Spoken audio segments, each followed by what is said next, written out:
कल की बात बताऊं तुमको। लाल दुपट्टा सिर पर ओढ़े स्टेशन पर बैठी लड़की, घुटनों पर ठोरी अटकाए आते जाते हर गाड़ी को बेचैनी से देख रही थी।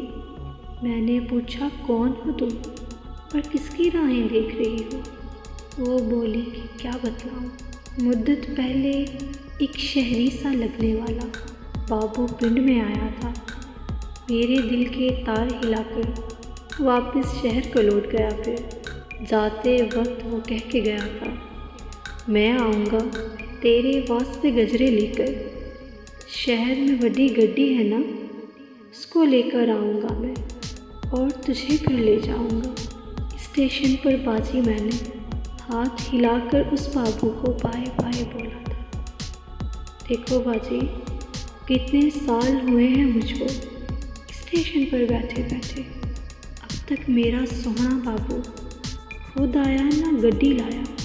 तुम मुझको एक बात बताओ प्यारी बाजी, शहर में रहने वाले सोहने वड्डी गड्डी वाले सारे बाबू ऐसे